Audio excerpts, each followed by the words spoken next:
Hello, government students for both Ficker and Van Gesbeck's classes. Mr. V coming to you today to talk to you about the presidents of the United States from Washington all the way up to Biden. So, we're going to talk a little bit about kind of a short little biography or accomplishment, if you will, of each one of the presidents. There have been 46 United States presidents as of today, with Joe Biden taking the oath of office about a week ago.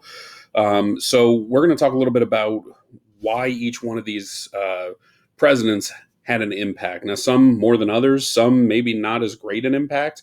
We're going to kind of look through at some of their accomplishments, and maybe you'll start to differentiate and see the difference between those that we consider to be very accomplished and very great presidents, as opposed to ones that we tend to forget their names. And you'll kind of see as to why that is. Most of the time, it has to do with, are there big crises or problems that happen during their presidencies, and do they handle those well?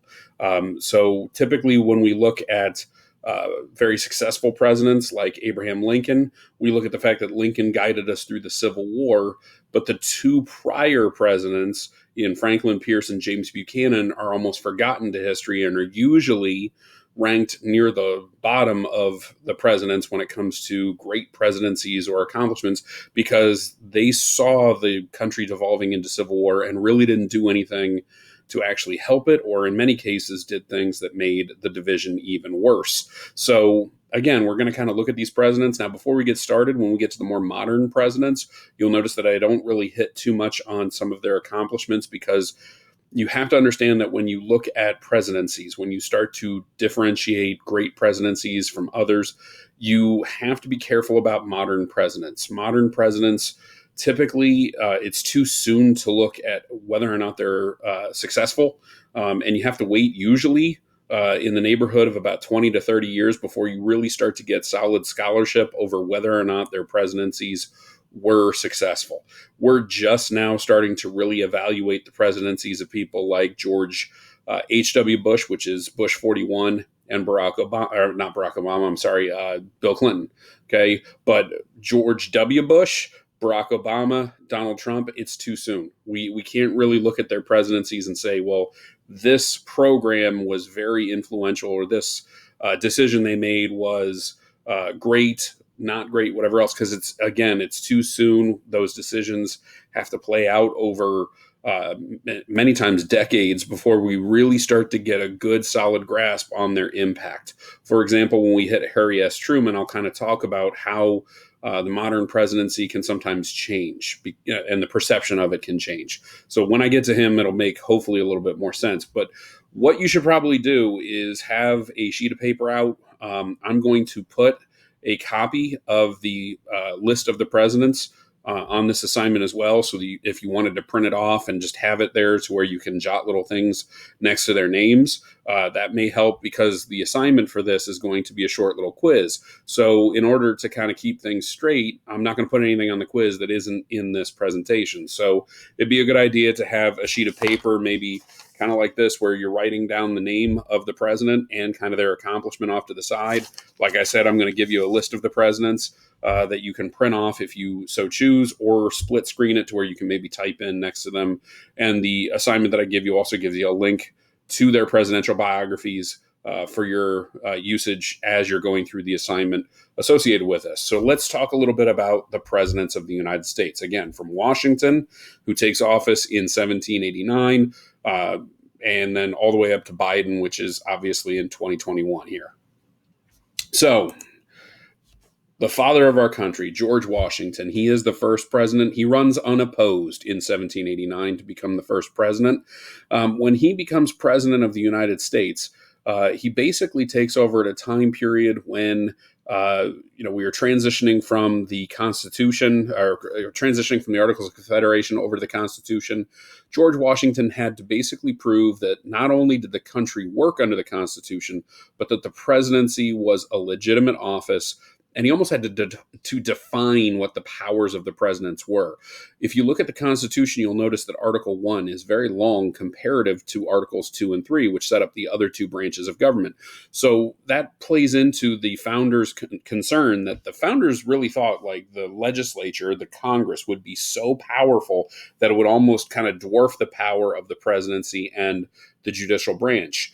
That has, in more modern times, actually been less of a problem as opposed to an executive being more powerful than the Congress sometimes. So there's kind of a delicate balance between those checks and balances of deciding which branch of the government's maybe getting too powerful, too influential, making too many decisions, whatever the case may be. But the real concern back in the day was, how do we limit the power of Congress?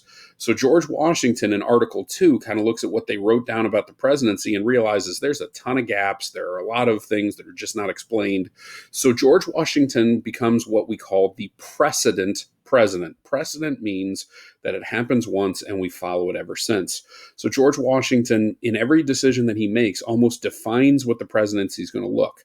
So what do we mean by precedent? Well, when he takes the oath of office, he chooses to put his left hand on a Bible and raise his right hand when he's sworn in the oath of office.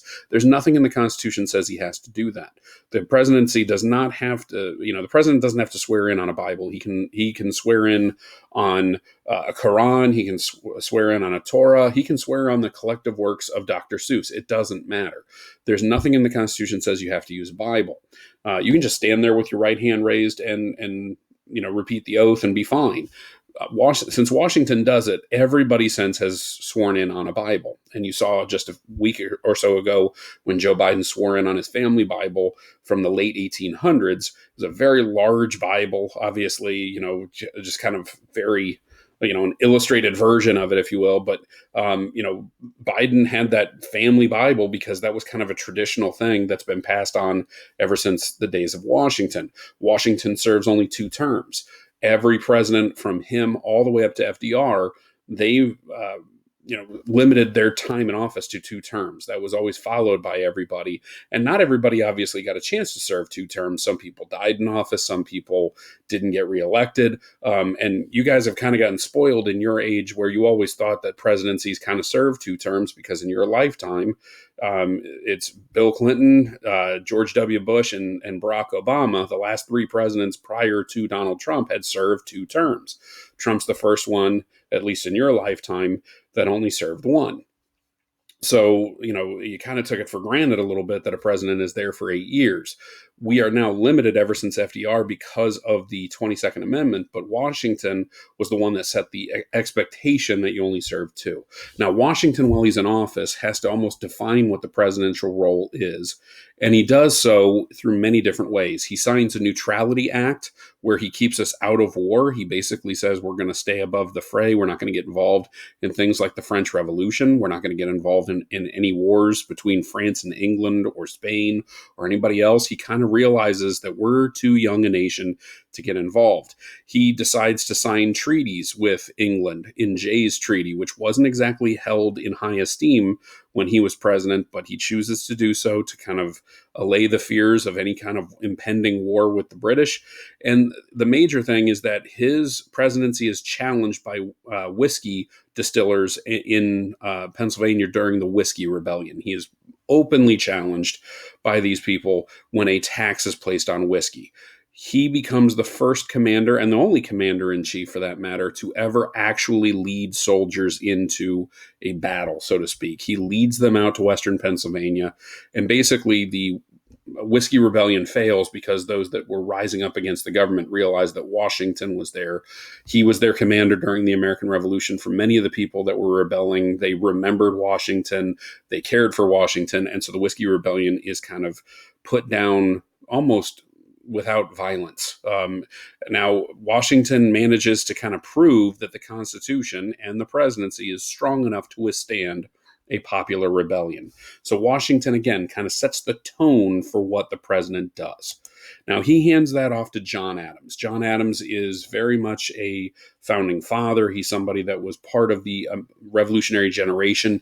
He's one of the founding fathers that's going to help write the Declaration of Independence. He's going to write the Massachusetts state constitution, which becomes the model for most state constitutions and even our own constitution at the national level. He's a diplomat. He's widely considered to be ready to be a great president, just like George Washington. Adams, however, does not have the same reverence and awe that Washington has. He doesn't have the same friends.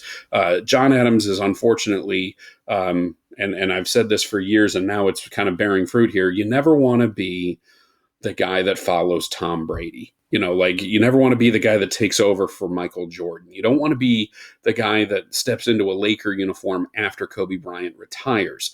That was kind of the whole point. When you have the greatest of all time, or you have a legend, you never want to be the next person. Nobody wants to take the stage after Michael Jackson. There are just certain, people that you just don't want to follow. And unfortunately, Adams is the one that follows George Washington. Now, he has a very tumultuous 4 years in office. He only serves one term, and it's because he signs things like the Alien and Sedition Acts.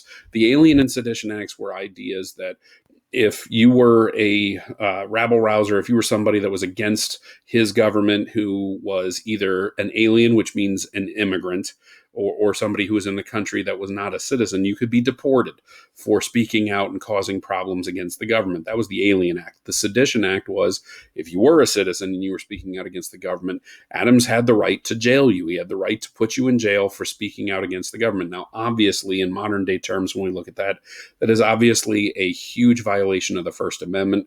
So John Adams, unfortunately, has the distinction of being the first president to really violate the terms of the amendments, if you will. He loses re-election because of that. And he loses re-election to Thomas Jefferson, his very good friend, the author of the Declaration of Independence.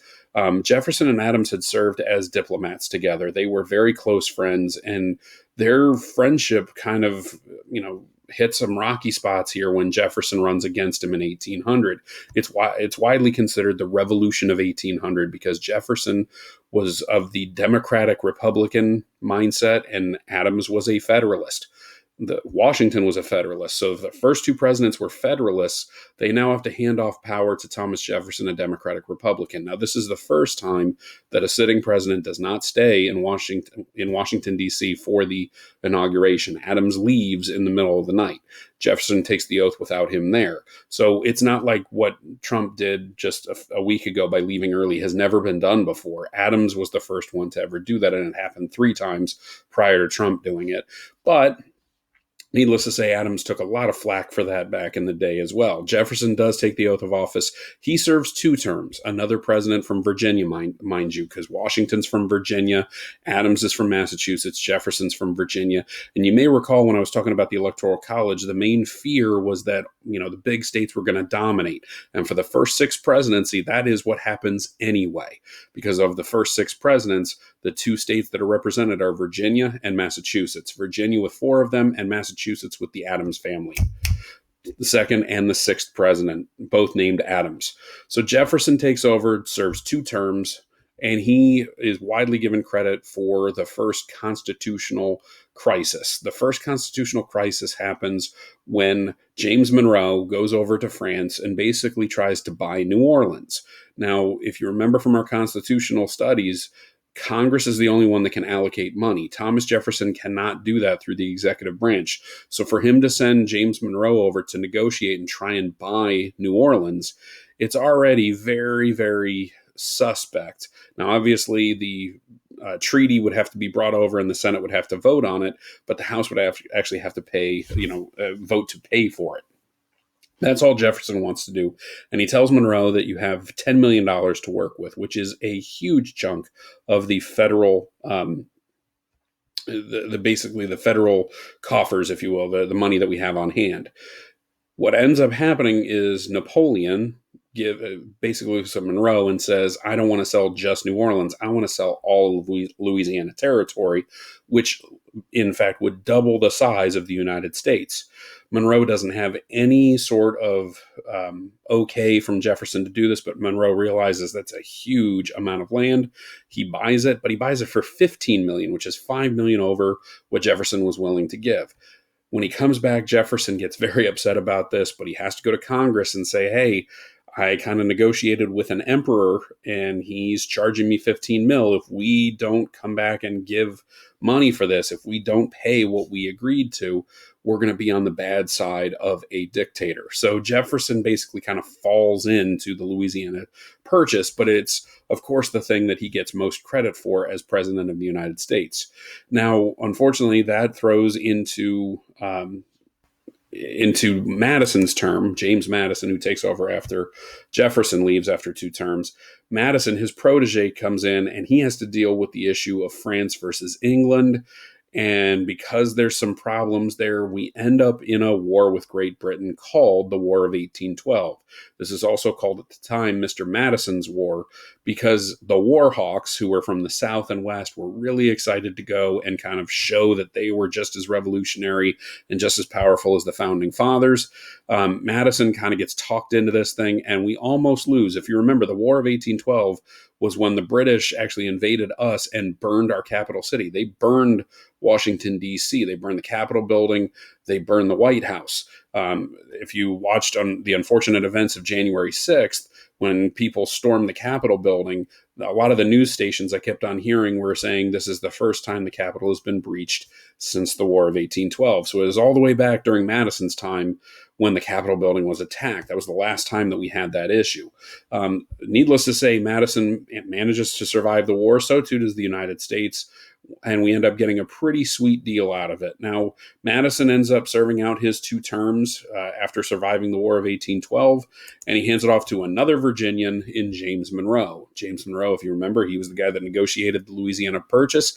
He comes in and he kind of looks over a time called the Era of Good Feeling, that everything was fine and, politics were a little bit calmer and we were settling in. But this was not really the case, because during his time, he has what is known as the Missouri Compromise, or the Great Compromise, or the Compromise of 1820, whatever you want to call it. The Missouri Compromise is what I use. The Missouri Compromise came about because Missouri wanted to enter into the United States as a state. When they came in, they had slavery as part of their state's constitution. The government did not want to have more slave states than they had free states, so there were people blocking the admission of Missouri into the United States. The compromise came along because of a Kentuckian by the name of Henry Clay. Henry Clay negotiated a deal where he basically split Maine away from Massachusetts. Maine as a state used to be part of the territory of Massachusetts. He split that off, made a state out of it, and said, this is the state of Maine. It is a free state, and we will enter that in along with the state of Missouri. That's kind of a very simplistic version, but it settled the issue of slavery in 1820, at least temporarily. The problem was their solution was that slavery could continue, and that is going to be a thorn in the side of the United States all the way up to and through the Civil War, and let's be honest, beyond.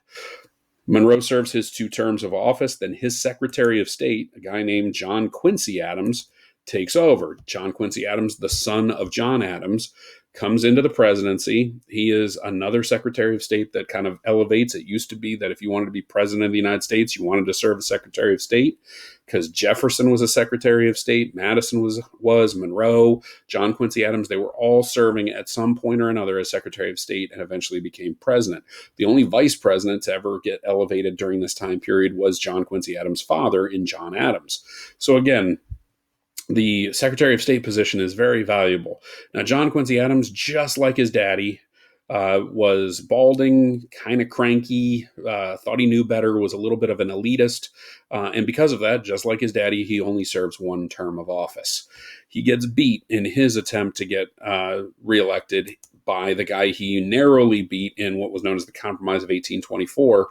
But in 1828, Andrew Jackson wins the presidency. Andrew Jackson is the first president from outside of Virginia and Massachusetts to get elected. He's from the state of Tennessee. Jackson is a hothead. He's very different than everybody else. He doesn't have a tremendous amount of government experience. He has no college education.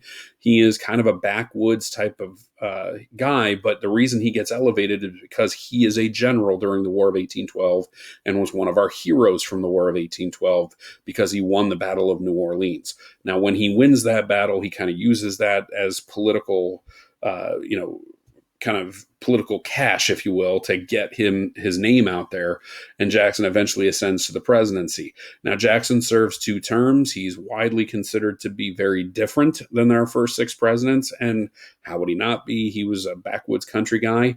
He would not arguably be elected in modern times. Jackson had been in multiple duels. He had killed people in duels, mostly because they had insulted him or his wife. He did not put up with any sort of insult to his character, and especially if you made fun of his wife, who died right before he became president of the United States because she had caught wind of some of the things being said about her and actually ended up having a stroke. Jackson never forgave the newspapermen that wrote those stories, and it was pretty contentious. So when you hear kind of people say, oh, Donald Trump kind of admires Andrew Jackson, it's because Jackson had a very contentious relationship with the media, and he was very gruff. And look, Jackson is the first president to ever have an assassination attempt. A guy actually tried to shoot him. The gun that he was using misfired twice. In that little lull, Jackson took his cane, and this was at the Capitol building, mind you. So this was in Washington, D.C. Jackson took his cane and beat the holy heck out of this guy. They had to pull Jackson off of him and then arrest the guy who tried to kill him. So Jackson wasn't going to take any guff from anybody. He's a very different kind of guy. Now, the main things that happened during Jackson's time of office, he is the one that had the Trail of Tears, where he basically moved what were known as the 5 civilized tribes. The most notable one was the Cherokee, out of places like Georgia and moved them out to Oklahoma. He had the bank war, where he basically got rid of the national bank because he didn't like the power in being held in Washington, D.C. And he had the precursor to the Civil War happen during his time period, where some of the southern states said they weren't going to pay the tariff that was put in place in 1828. And Jackson basically said, I will take the army down there and I will force you to pay this. And I will hang anybody that goes against the government authority, including the guy that at the time was his vice president. So that should tell you something. When Andrew Jackson was willing to hang his own vice president for not following the federal law. His vice president at the time was John C. Calhoun. Calhoun was replaced in the second term by a guy named Martin Van Buren. Who's Martin Van Buren? He's a guy from New York who is widely considered to be the father of the modern Democratic Party.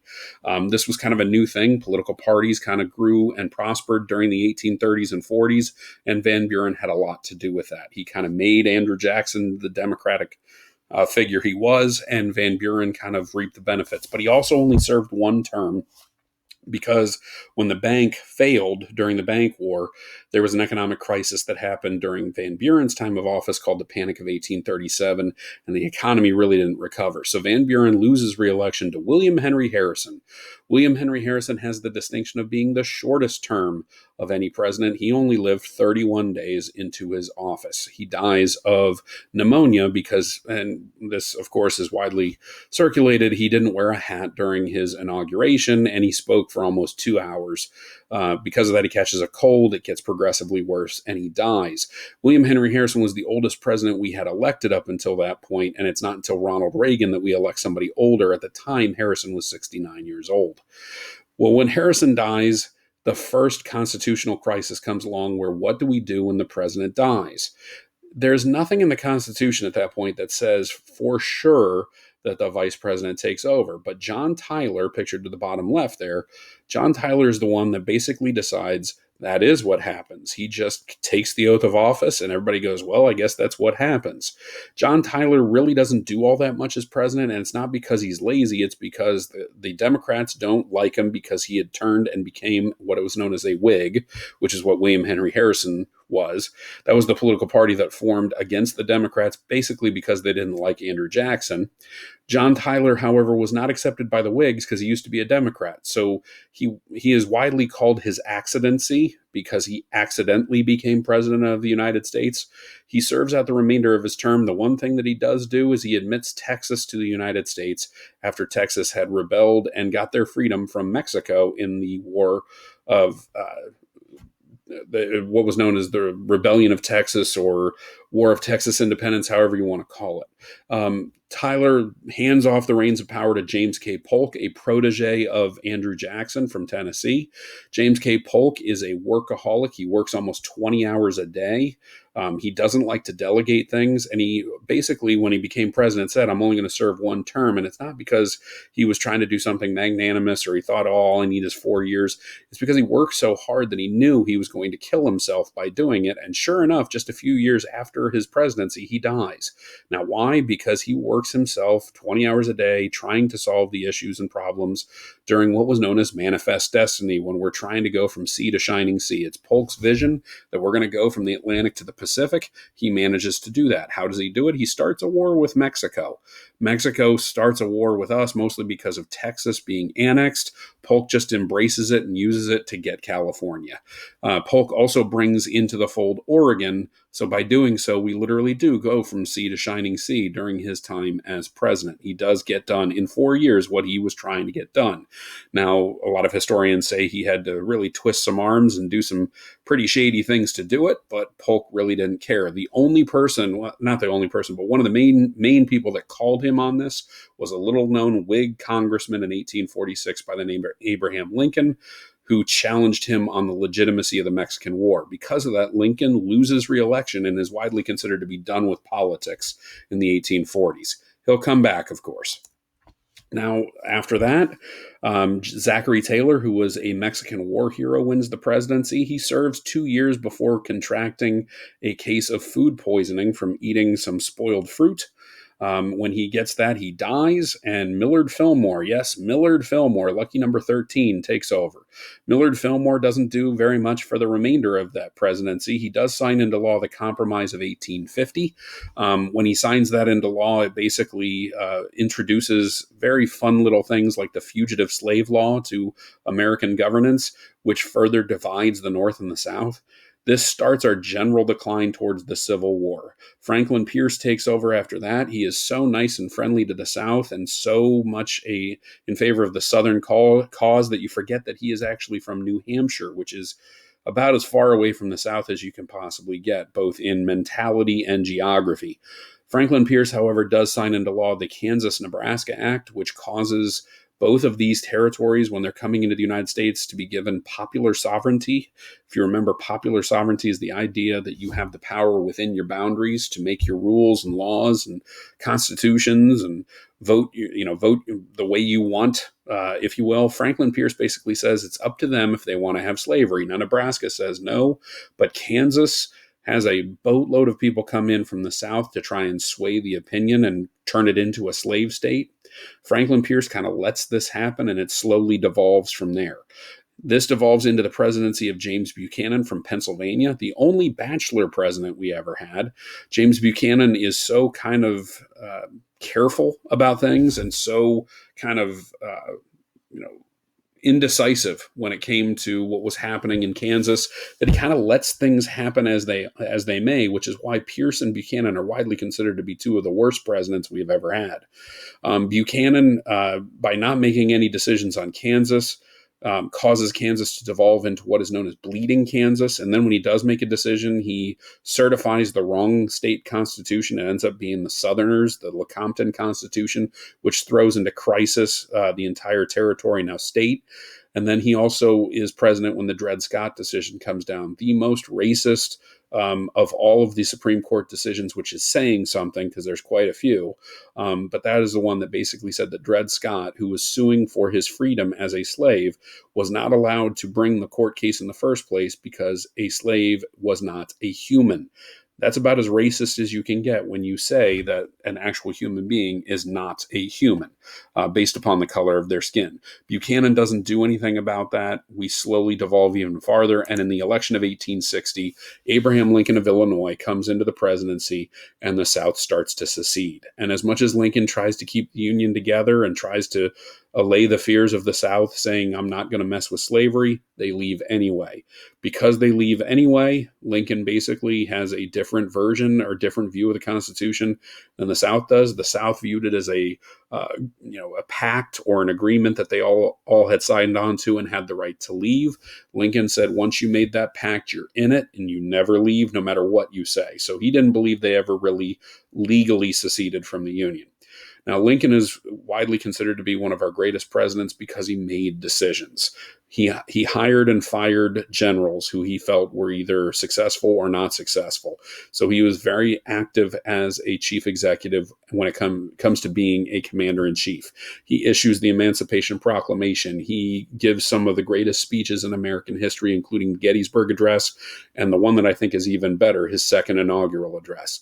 Now, sadly, because of his service during the Civil War, Lincoln is eventually going to be thanked with an assassin's bullet. He is assassinated by John Wilkes Booth and is the first president in American history ever to be assassinated. When Lincoln is assassinated, and it's just after the passage of the 13th Amendment, he is replaced by a Southerner, guy by the name of Andrew Johnson from Tennessee. Andrew Johnson is the first president to be impeached. He is impeached for violation of what is known as the Tenure of Office Act, which ended up being an unconstitutional act of Congress. Johnson, yes, he's impeached for that, but in reality, he's impeached for being too nice to the South. He's widely considered to be a Southern apologist, and quite honestly, he just wasn't Lincoln. He is the first one impeached, and remember, impeached means to formally bring up on charges. Johnson is the closest we've ever had to being convicted. Now, we'll see how it goes with Donald Trump over the next few weeks, because as you know, he's been impeached for the second time. But Johnson is the first of the only three that we've ever had impeached. It's Johnson, Clinton, and Trump are the only three that have ever been impeached. And again, that just means formally brought up on charges by the House of Representatives. Johnson survives impeachment by one vote in the Senate. They vote to keep him in office rather than convict. He serves out the remainder of his term, but doesn't even run for re-election. He's replaced by U.S. Grant, the Union Army hero. He is a general during the war. He's your first president from Ohio. U.S. Grant, and by the way, the Ohio presidents, Virginia has the most presidents. Ohio has the second most. But when it comes to Ohio presidents, they're either really bad, meaning they have scandals, or they're not very effective as president, or they try and be effective and get shot. There's no in between. Okay, so sadly, Ohio has a bad string of presidents, and it starts with U.S. Grant. Now, Grant's a good guy. He tries really hard, but he surrounds himself with some pretty scandalous people. So he is dogged by all kinds of scandal. He is the president during the early stages of Reconstruction, right after Johnson, and he also kind of guides us into the industrial age. He is replaced after 2 terms by Rutherford B. Hayes, also from Ohio. He's a reform governor. He's going to reform things. In reality, he is the president that we traded in order for the South to end Reconstruction. The sad thing is the worst trade in American history was that the North got Rutherford B. Hayes and the South got an end to Reconstructionist policies, which pretty much ended any chance of equality between blacks and whites in the South, at least during that time period. It was the worst thing to happen to the African American population of the South. Rutherford B. Hayes only serves 1 term. It's not very effective. So again, poor Rutherford B. Hayes always gets held up as the worst trade the United States government ever made. He is replaced by another Ohioan, James A. Garfield, who comes in and he is going to tackle corruption. He's going to go after and get civil service reform to try and make sure that if you get a job in the government, you earned it. And of course, like I said before, if you're an Ohio president and you start to get things done, what happens? He gets shot. He gets shot in the back. If you ever want to read a great book, historical book, read Destiny of the Republic, which is about James A. Garfield's struggle here. He gets shot and is actually, and they end up killing him the doctors do instead of the bullet. The bullet wound was not fatal, but because they did some horrible things trying to find the bullet, he ends up dying a really uncomfortable and horrible death because of infection. Again, poor Garfield. He gets replaced by a New Yorker by the name of Chester A. Arthur. And look at those mutton chaps. That's right, gentlemen. That's a goal right there. If you're going to go for some facial hair, try and get the Chester A. Arthur, if you will. Chester A. Arthur comes into office, but because he was a product of what were known as political machines, if you remember from last year in U.S. history, he's not really taken too seriously. He's replaced by Grover Cleveland, also from New York. Grover Cleveland has the distinction of being the 22nd and 24th president. He served 2 terms, but they were not consecutive. He's the only president to ever do that. Now, you've heard little grumblings about how Trump wants to run in 2024. If he were to run and win in 2024, he would be the second president to ever accomplish the win, lose, and then win, like Grover Cleveland did. Grover Cleveland was, he tried to make some changes. He tried to do some civil service reform, what Garfield was trying to do, and he lost a lot of popularity. So he lost re-election to Benjamin Harrison of Ohio, who didn't do very well, of course. And because of that, he loses his re-election to the same guy he beat 4 years before, Grover Cleveland. Grover Cleveland, of course, spends that second term trying to do what he did in his first term, loses a lot of credibility and a lot of popular support, and is replaced by another Ohioan, William McKinley. McKinley takes over as president. He's from Canton, Ohio. He is the first real modern president. He tries to get us involved in imperialism, if you remember that from last year, where industrialized nations try and take over other smaller countries for their resources. McKinley gets us involved in the Spanish-American War. He tries to kind of steal some things from Spain. He does succeed in doing so. We end up growing the American empire to include, when it comes down to it, Puerto Rico, Guam, and the Philippines from the Spanish-American War. And he also, for good measure, adds in Hawaii. All of those happened during McKinley's time in office, but McKinley's time in office is limited because, like I said before, a guy from Ohio, he is either woefully bad as being president or he gets shot. William McKinley is shot and killed, which paves the way for the youngest president we've ever had, Teddy Roosevelt.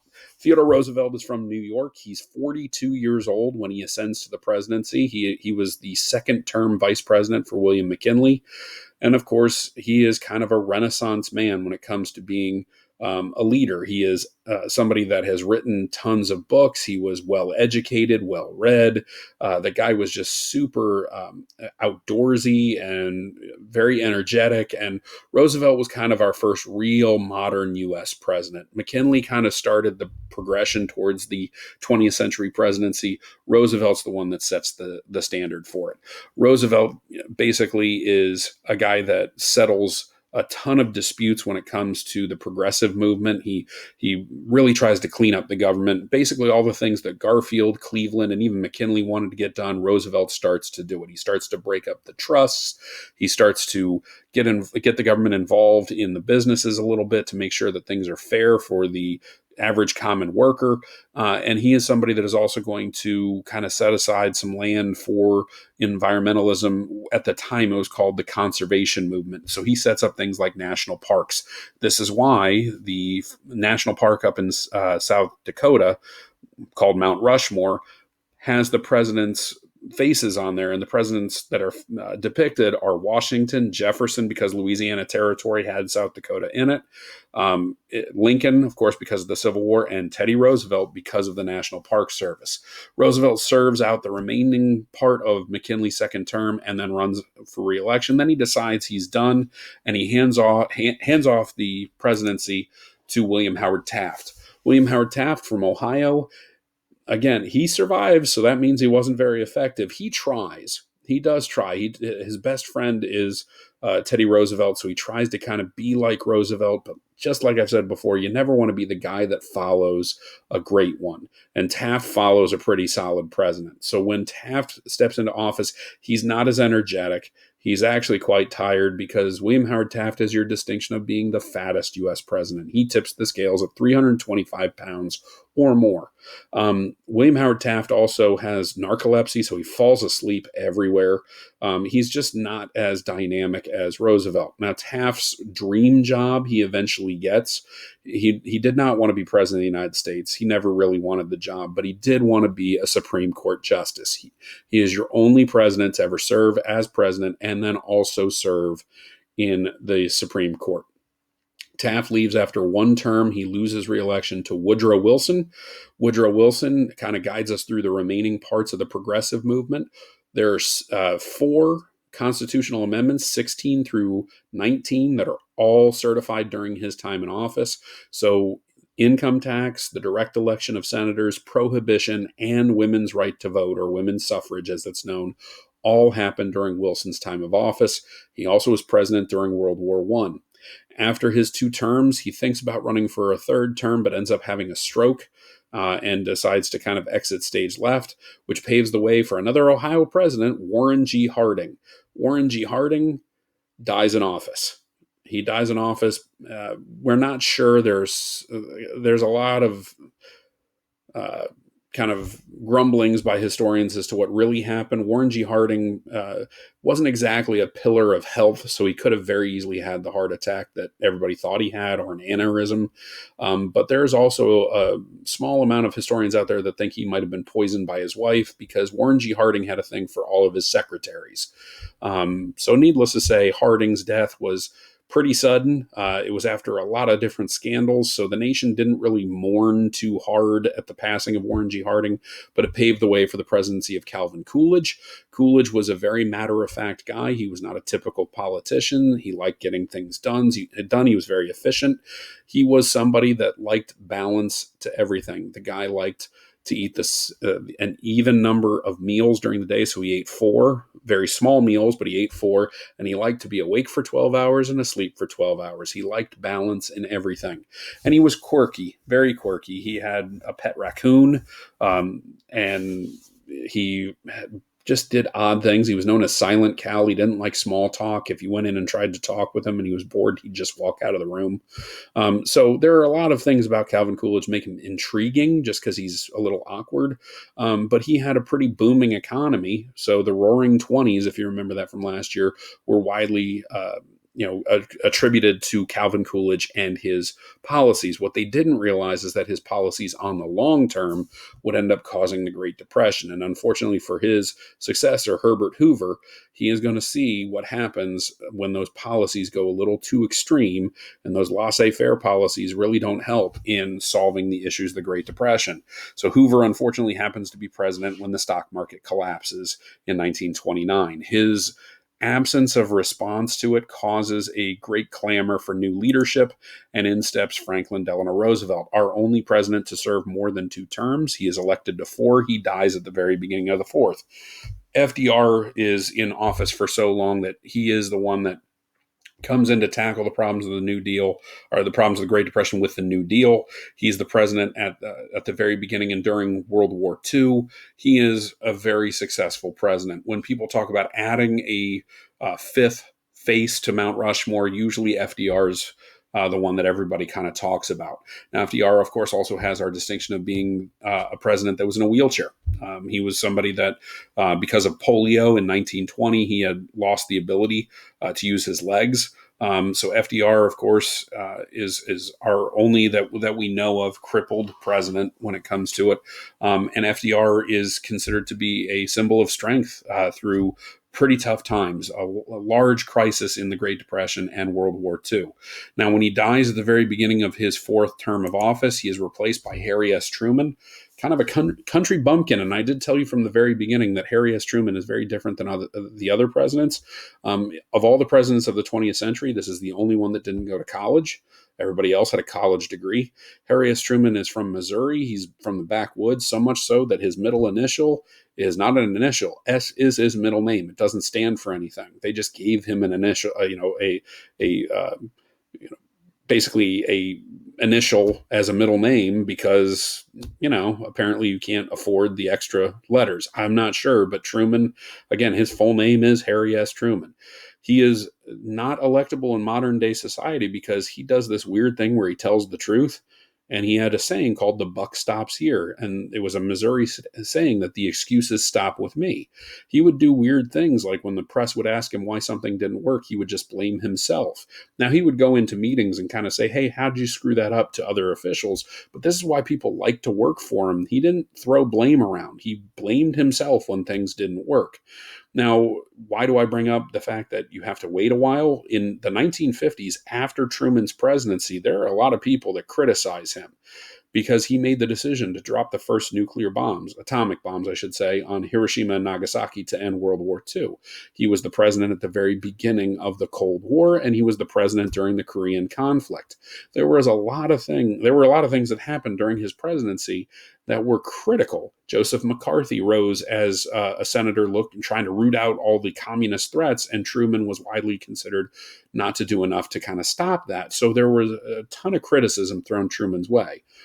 But because of containment policy and because of some of the other decisions Truman made, including desegregating the military prior to and during the Korean conflict, by doing that, Truman had laid the groundwork for our policies that helped solve the Cold War and started the modern day civil rights movement. By doing those things, Truman was widely given credit as being a very modern and very forward thinking president.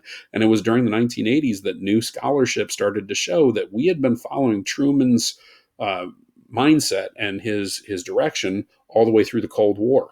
So Truman was considered in the 1950s to be a terrible president, but by 1980, he was one of the top 10. So you do have to kind of give time to see if the decisions of a president work over the long haul. Eisenhower takes over after Truman leaves office. He guides us through the end of the Korean conflict. He kind of guides us through the 1950s society. If you're familiar with kind of the Leave It to Beaver society, because TV starts to grow during that time period. Eisenhower also brings us the biggest gift we got from him was the interstate highway system.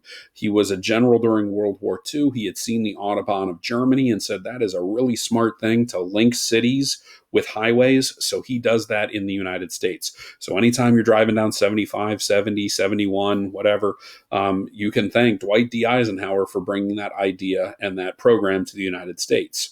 Unless, of course, he's sitting in traffic, because we brought that as well. Now, he's replaced by John F. Kennedy in one of the closest elections in American history. John F. Kennedy just narrowly beats out Eisenhower's vice president, Richard Nixon. Kennedy comes in and gives what is widely considered the best inaugural address of any U.S. president, and he starts the new frontier of America. And he says in the speech, the torch has been passed to a new generation of Americans. And people did believe it. This is why when he came into office, being the youngest we've ever elected at 43, and the first Catholic, we now have another one in Joe Biden. John F. Kennedy was, widely considered to be a minority candidate in 1960 because of his status as a Catholic. Kennedy comes in and guides us through the Bay of Pigs invasion, which was a huge black eye for him and the CIA. He guides us through the Cuban Missile Crisis, the Berlin Wall. All of those things happen on the international stage, and he starts the push for a civil rights act that is going to work. Kennedy, for all the things that he tried to do, ends up getting assassinated in 1963 by Lee Harvey Oswald. And after his assassination, Lyndon Baines Johnson, the vice president from Texas, takes over. To Lyndon Baines Johnson's credit, he takes the Civil Rights Act push of Kennedy and guides it to its finality in 1964. And he manages to sign into law the Civil Rights Act and the Voting Rights Act of 1965, which went a long way towards breaking down a lot of the barriers for Jim Crow South, trying to get rid of the segregation laws and enforcing federal law in those states. Lyndon Baines Johnson, unfortunately, gets us involved even further in Vietnam, which tarnishes his presidency. As much as he tried to do nice things with the Great Society and he tried to do really solid things in the area of civil rights, he is always going to have Vietnam as a detractor. Vietnam escalates and becomes more and more of a divisive problem, which means that he chooses not to run for re-election in 1968, even though he had every right to, and is replaced by Richard Nixon. Nixon comes into the presidency, tries to guide us through the Vietnam conflict, opens the door with China, opens negotiations with the Soviet Union to try and calm tensions during the Cold War, tries Vietnamization. He has all kinds of things that he tries to do on the international stage. But unfortunately, all of that is overshadowed by the bad things that he did. Nixon gets involved in the biggest scandal in American political history, Watergate. And Watergate is a scandal that happens when people from his reelection campaign are caught breaking into the Democratic National Headquarters. Nixon basically claims he had no connection to that, had no knowledge of it, but it eventually is found out by two reporters, Woodward and Bernstein, who find out that he had been lying about it. They found out that through tapes, they had found out that he not only knew about the break-in, but had ordered the cover-up. Nixon is forced to resign when he is told not only will he be impeached, he never actually got impeached because he resigned. He beat them to it, basically. Nixon resigned from office to try and beat it because he was told by the senators, we don't have the votes and you're going to get thrown out of office. So Nixon didn't want to be the first one ever convicted, so he left office. Nixon resigns in disgrace and is replaced by Gerald Ford.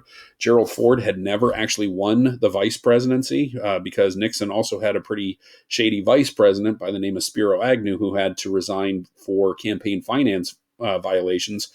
Gerald Ford comes into the vice presidency and then comes into the presidency having never won an election at the national stage. Gerald Ford pardons Nixon, which is very controversial, manages to kind of guide us to the finality of the Vietnam conflict, but ends up losing an election in 1976 to Jimmy Carter. Jimmy Carter takes over from Georgia. He also serves just one term. Jimmy Carter has the black eye of the Iran hostage crisis when Americans were held hostage in Iran when our embassy was overrun in Tehran. Jimmy Carter basically tries to guide us through that, can't quite get it done, and he loses re-election to Ronald Reagan. Ronald Reagan wins the presidency in 1980 on the heels of the Republican Revolution, the moral majority, whatever you want to call it. He called for a kind of return to conservative roots. And this is kind of the backlash against the progressive policies of FDR and LBJ. Ronald Reagan comes in and kind of redefines what it is to be conservative. He guides us to the end of the Cold War. And even though the Soviet Union doesn't collapse until after his presidency, he's widely considered to be the one that is responsible for its slow and steady decline. So Reagan does get a lot of credit for ending the Cold War. It ends during George H.W. Bush's time in office when the Berlin Wall comes down and the Soviet Union basically ceases to exist and becomes Russia, the Russian Federation as it's known, in 1989 and 1990. Bush also has our first foray into Iraq. We attack Iraq to try and basically go after Saddam Hussein, who had gone after one of our allies in a nation called Kuwait. So the first Iraqi conflict, or the Persian Gulf War, or whatever you want to call it, happens during his presidency. And he is very popular. The problem is that the economy starts to recede it starts to go down into a recession during his time in office. And a smooth-talking Southerner by the name of Bill Clinton manages to step in and replace him in 1992. Now, Clinton is aided by the help of a third-party candidate by the name of H. Ross Perot, who just passed away a few years ago. H. Ross Perot kind of brought up all kinds of issues with the economy, which was the major sticking point for a lot of Republicans in not wanting to vote for George H.W. Bush again. So Bill Clinton manages to kind of squeeze in and win the presidency as a smooth-talking Southern governor from Arkansas. Bill Clinton wins. He serves 2 terms as president. He is, again, it's tough to really give you a good, definite understanding of his presidency because a lot of the cornerstones to his presidency have been brought up as kind of controversial. He had a don't ask, don't tell policy when it came to gays in the military. The idea that you don't ask and we won't ask and you don't tell and we'll just kind of brush it under the rug. But if you do come out, that we can throw you out of the military. So that's widely considered to not have aged very well. One of his major economic policies was NAFTA, the North American Free Trade Agreement. Again, this is kind of suspect because it hurt a lot of industries as well. And this is what Donald Trump ran on a few years ago, was that NAFTA was a failure. So Bill Clinton has some things that were looked upon as being bad, but he had other economic policies that were looked upon as being pretty solid, and the economy was pretty solid during his time of office. He is, of course, the second president to be impeached. He was not impeached for having an affair. That is not illegal. It's immoral, but it's not illegal. Clinton basically lied under oath about it. That is illegal. So he was brought up on charges. He was not convicted and was able to stay in office. But because of that, his vice president, Al Gore, was not able to win against a Southern governor by the name of George W. Bush from Texas. George W. Bush, of course, the son of George H.W. Bush. So there's Bush 41 and Bush 43. George W. Bush was president, unfortunately for him, on 9/11. So he had to deal with the terrorist attacks of September 11th. And he, of course, is the one that got us involved in Afghanistan and Iraq. Again, it's too early to talk about any of his policies because they're still very much in their infancy, as is it's very early to talk about his successor in Barack Obama. Of course, Obama had the Affordable Care Act, otherwise known as Obamacare. He had other policies as well. But again, it's too soon to talk about whether or not these are going to be successful or impactful on the long haul. It's exceptionally early to talk about his successor, Donald J. Trump, because again, we don't know. Now, of course, Donald Trump is always going to be known as the only president, or at least the first president to be impeached twice. That's never happened before. So you're watching executive history in the fact that he has been brought up on charges. They are, in the next couple of weeks, going to have a trial, and we'll see how it goes. But Donald J. Trump is again, the third president to be impeached and the first one to be impeached twice. But we'll see over the long haul whether or not some of his policies, he did redo a lot of tax code and tax law. We'll see if that has an impact over the long haul. And of course, it's exceptionally early in the presidency of Joe Biden. He's, of course, signed a lot of executive orders. A lot of those are to cancel out his predecessor, which is normal. Maybe not as many. He signed quite a few, but Biden is definitely being reactionary against Trump's policies. Bottom line, that's the presidency 1 through 46. Okay, as you can see, some are more successful than others. It just kind of depends on what happens during the presidency, and more importantly, how they respond to it. Hope this answers some of your questions. I hope this kind of clears up exactly what the presidency is all about and what the presidents are specifically supposed to do. If you have any questions over any of this, if you get a kind of a stumbling block on the assignment, then please reach out through email or through office hours throughout the week. Hope you're all staying healthy and staying safe.